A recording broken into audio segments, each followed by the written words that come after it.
tagal naman nawala nito. Sabi ko kanina, nafe-feel ko din yun na being judged. These people are perfect people at ako, makasalanan Perfect. akong tao. Hello everyone! Welcome back to another podcast here at morefaith.ph, and in today's topic, pag-uusapan natin a concern Yeah. that a lot of our members or maybe people in general are facing. Intriguing ba yan? Very controversial or hindi naman? Well, hindi naman siya controversial. Maybe it's a little bit, it's just medyo talagang concern siya. Oo. Okay.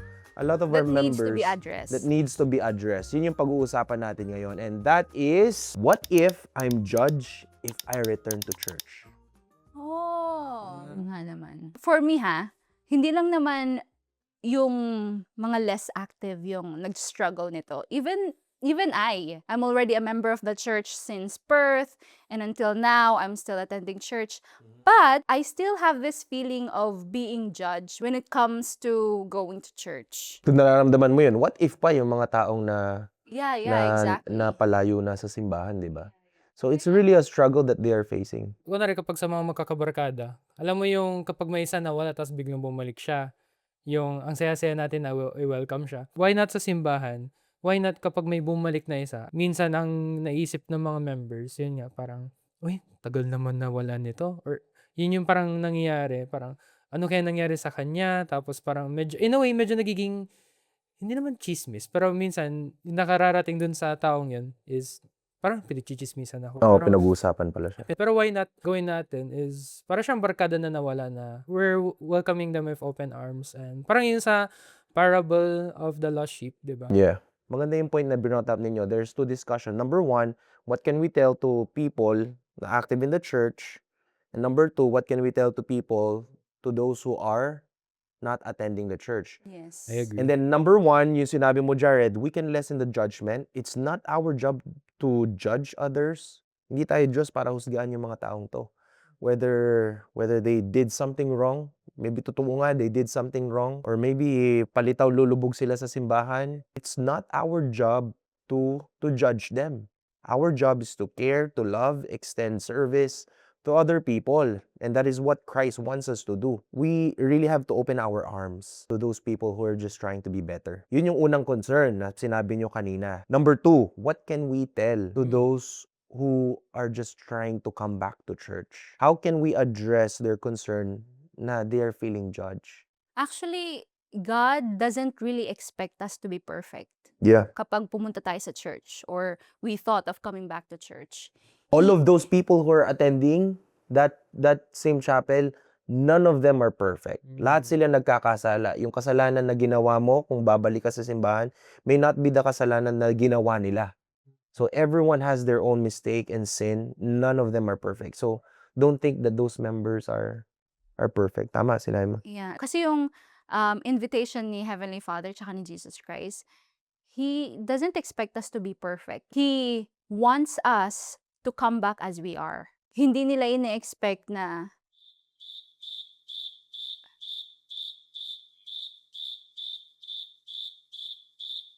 ayun.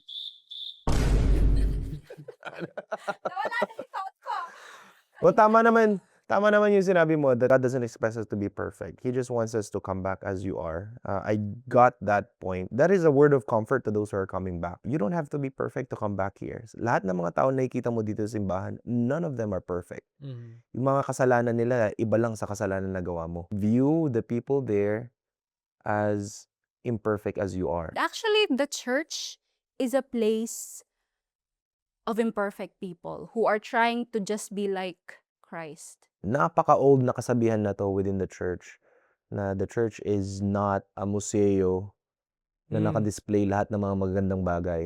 Yeah. It's a hospital that heals the sick. Kaming mga active sa church, nagkakasala din kami. At nagkakasala ka rin. Ibig sabihin, hindi ka nag-iisa. You're here because you're just trying to be better. Oo nga naman, hindi naman talaga sila yung punta ko doon kundi my relationship with God.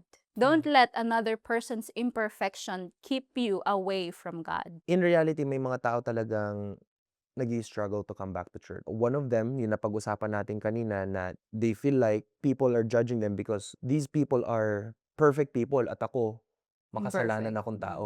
Yeah. Kaya bakit pa ako babalik sa simbahan?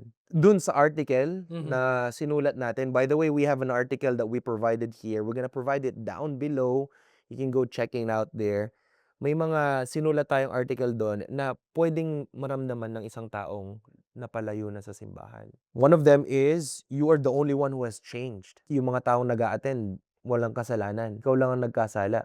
Yun yung nasa Hindi. mind nila. Yun yung nasa mind nila, oo. Mhm. Lahat kayo doon magkakaramay, parang gano'n. May sakit ako sa puso, may sakit ka rin sa puso. Or may sakit ako sa baga, ikaw may sakit ka sa puso.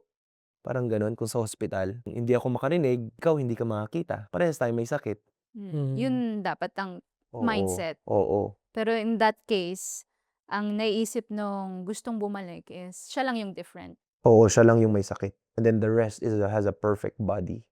Parang gano'n. Mga magaling na sila. Oo, Nagre-recover magagaling na. na silang lahat. Ako lang ang nagkamali. Diba? Oo. So yung simbahan na yan, para sa mga perfect na tao lang. Yeah. To those who are hearing this, who are far from, or maybe you've stepped away a little bit sa simbahan, let me tell you, we are sinners like you.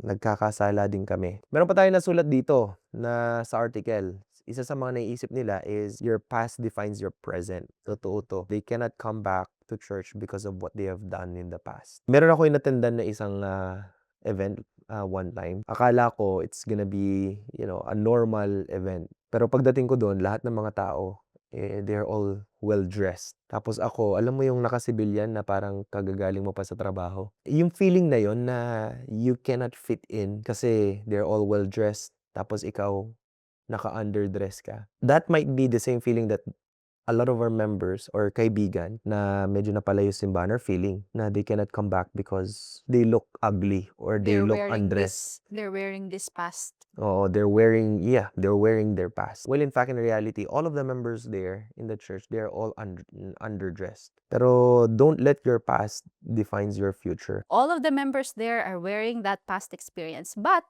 they still choose to go. And the thing about the church teachings, we are being taught to repent. Mhm. If meron man tayo mga past experiences, we can learn from them. Mhm. To present yourself to God that I'm imperfect and I'm willing to change. Mhm. Meron ka nabanggit kanina, Tini, na sabi mo, it's okay to think about your past. And that's totally true.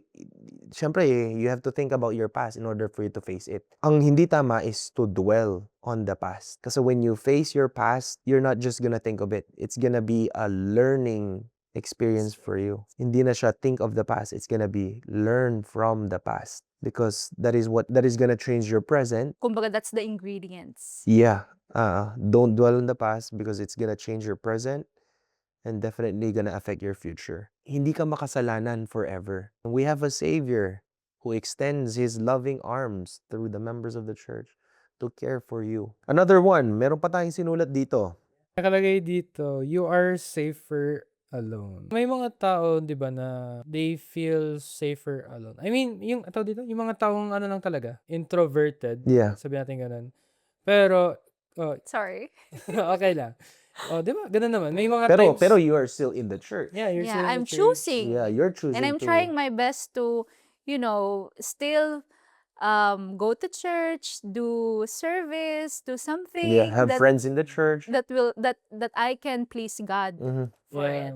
So, yun, 'di ba, meron yung mga ganun nga na kahit na ganun man tayo, we should, yung parang andun pa rin tayo sa, hindi naman sa gilid lang, pero yung like, we're still going to church, yung tulad nga ng sabi mo as your example, you choose to go to church kasi nga, you want to become better. Yeah. If we're going to read the context here dito sa article natin, this is the adversary's loudest lie. Sabi niya, by convincing you that staying away protects you from judgment, which is true.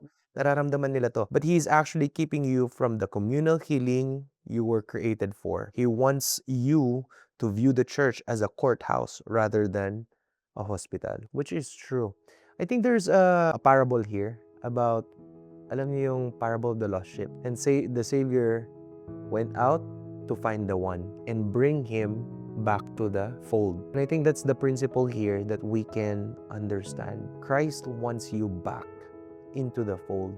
He wants you to have a relationship with Him again. Now, you don't have to face it alone. You can face it with Christ. And let's point that out.